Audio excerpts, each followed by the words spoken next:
Live from KSAT 12, the news at 5:30 starts right now. The deadliest house fire in more than a decade and dozens of other fires and shootings. There has been no shortage of violent crimes and regular calls for first responders this summer. San Antonio agencies and now nonprofits are stepping up to support emergency workers. Our Avery Everett joins us live now. Avery, you sat down with a retired firefighter who's calling on mental health awareness.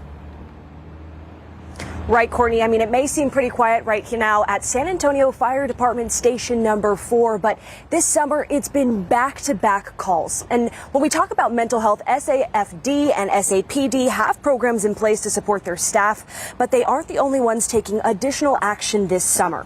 Nonprofits like the 100 Club are stepping up to give additional resources to first responders. SAFD reports that since the start of 2023, there have been almost as many fire-related deaths as we saw across all of 2022 and 2021.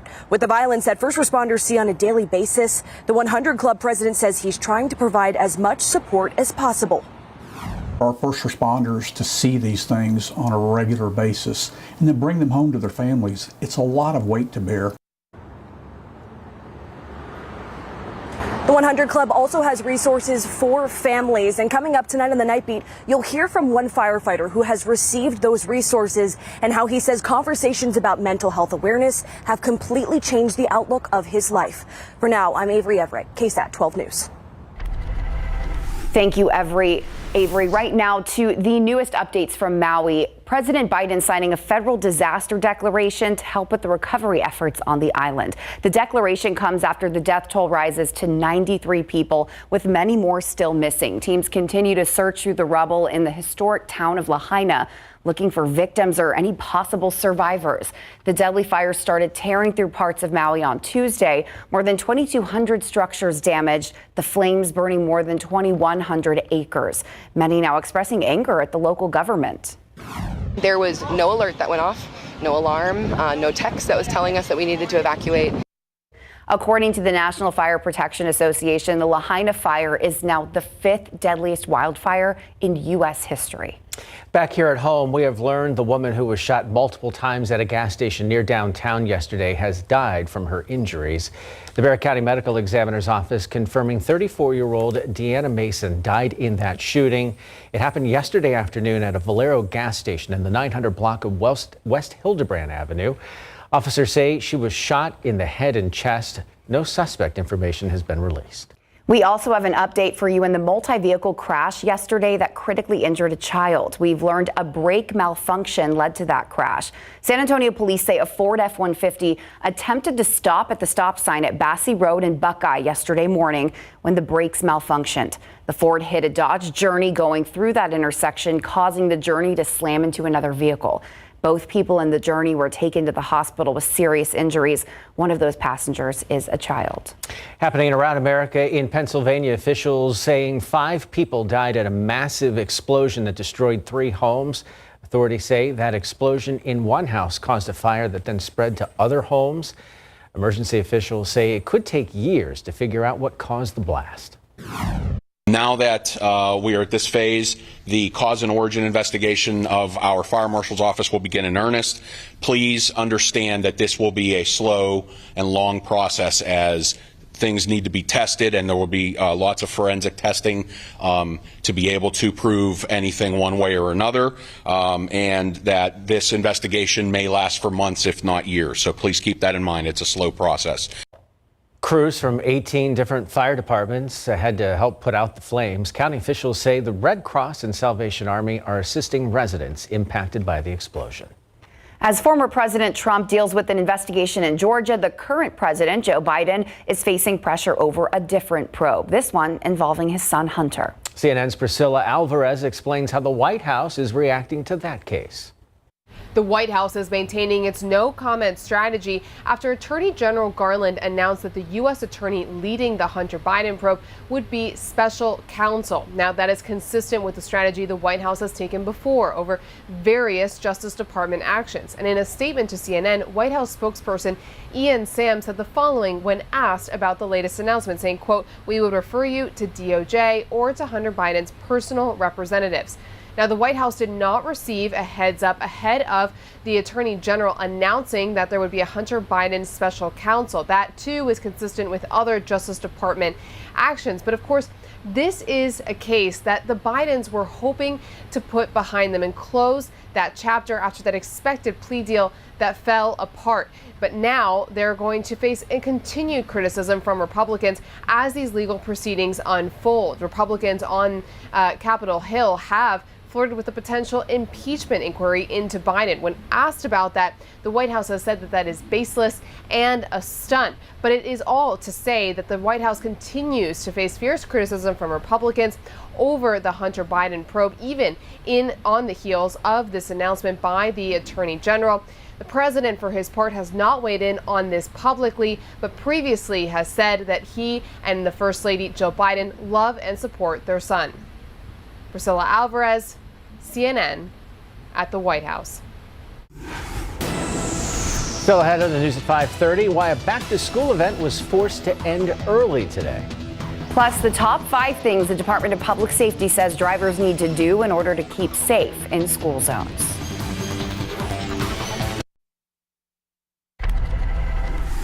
It's here. Tomorrow is the start to a brand new school year for many districts in our area. Alamo Heights, East Central, Harlandale, Lackland, Northeast, Southside ISD, and Uvalde CISD all begin school tomorrow. You can find a list of when all the districts head back to class by going to our website, KSAT.com.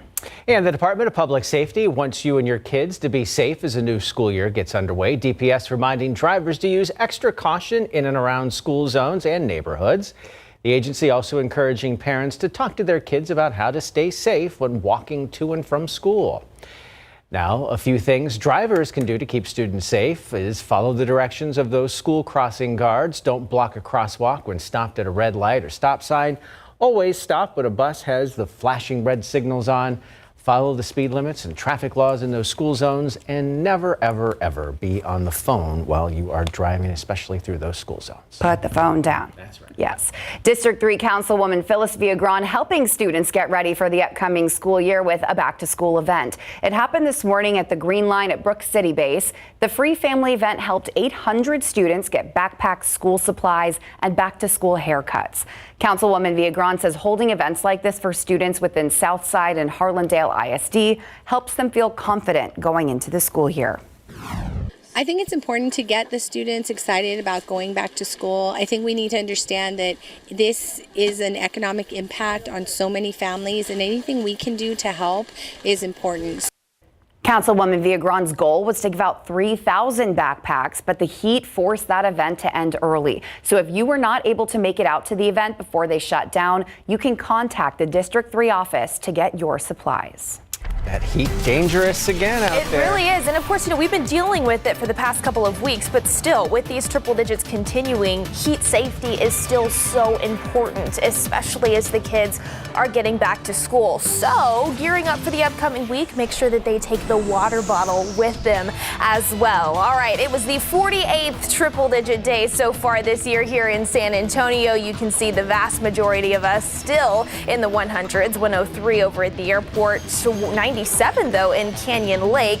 Looking ahead, that heat high, the center of it is going to wobble around a little bit over the next few days, but it's not completely going away. So more record challenging heat is still in the forecast, but it's possible that a select lucky few of us tap into a stray shower early this week. We'll get you those details after the break. So we just talked about an event having to close down early because of this heat. I just say kudos, because even though we have things to do, it's really great that people are noticing, okay, we're too hot. We need to get out of here. I don't know. I feel like I'm out there for 10 minutes and I feel that way. So standing out there for a bunch of hours just to know that you're not doing well or that it's too hot for people to be out there. Yeah, props to them for really making that decision before it got too dangerous. That is for sure. So yes, it has been another triple digit day, to no one's surprise here in San Antonio. But I do have a small glimmer of good news. We didn't break a record today. In fact, ending yesterday now, we had 9 consecutive days of record heat, either tying the existing record high or breaking the existing record high from August 4th all the way up to August 12th yesterday. Today, we just got the evening climate run in, 104 degrees. The official high here in San Antonio, that is still very, very hot outside, but it is 2 degrees below the record of 106 that was set back in the 1960s. So there's that. But we do have more record challenging heat in the forecast, unfortunately, at times as we gear up for the upcoming work week. So first thing, your KSAT 12-hour forecast for our Monday. Stepping out tomorrow morning, maybe taking the kids to school. The kids are headed out to the bus stop. I do think we will see some morning cloud cover return, very similar to what we saw earlier this morning and yesterday morning. It also is going to be warm and muggy out there, starting off near 80 degrees here in San Antonio. 83 by 9 a.m. Still mostly cloudy skies, but you can see as we approach the lunchtime hour, plenty more sunshine is going to return, helping those temperatures warm back up. Low 90s for lunchtime plans, and then into the later portions of our Monday afternoon, we've got that forecast high pointed around 104. So very similar to what we've seen out there today. 105, that forecast high tomorrow in New Braunfels, same out in Floresville, stretching over to Nixon. 103 in Hondo, as well as Sabinal. 102, that forecast high tomorrow in Kerrville, up into the hill country. Now, again, mentioning record challenging still with us. The record tomorrow is 104 that was set back in 2020. So if that verifies for us here in San Antonio tomorrow, that will tie the existing record, and still pretty much each and every day all the way through the upcoming week, we will come close to tie or break more records. So we are still in this for at least the next 7 days. And this is why this big blue H, of course, our heat high, which is still not letting go. All of that rain and storm making energy riding around that high pressure system, even some severe weather for the Tennessee River Valley, stretching up into the New England states, also for parts of the Texas Panhandle, reaching over into Oklahoma. Nothing like that in terms of severe weather expected for us here in South Central Texas, but we do have a 10 to 20% potential to find a stray shower or two, specifically on Tuesday. And this is why that high pressure system, at least the center of it, is now going to work farther westward, center itself over the Four Corners region, and that's going to leave just enough space for a weak frontal boundary to push through. This is not going to impact our temperatures, unfortunately, so don't get too excited, but not completely off the table that we can't tap into a very isolated shower for a select few lucky folks, but still more of us than not, unfortunately, going to miss out with that very small chance for a quick splash of rain. And of course, until then, because it has been so incredibly dry lately, fire danger is still going to be elevated at times this week, especially after that boundary moves through on Tuesday. We will see a little bit more drier air punch in after that. So Wednesday morning could be a few degrees cooler. That's something we'll look forward to, but you can see the heat is still going to be the main focus of the forecast this week. So definitely heat safety, like what we've seen today, something very important to keep in mind. I love how the glimmer was like 104. We're getting very excited about very small. It wasn't 106. You do a good job of selling some positivity there. We're trying, guys. We really are. That's what Mia does, guys. Okay, thank you. All right, speaking of positive things, we're about a month out from the start of the NFL season. Until then, we have to suffer through preseason, but there's always something to talk about when it comes to the Cowboys. That is exactly right. All of the young and up-and-coming talent coming to fruition, and the Cowboys got a show from their rookies and their NFL debuts. Plus, SAFC extends its win streak to 3 matches. Coming up.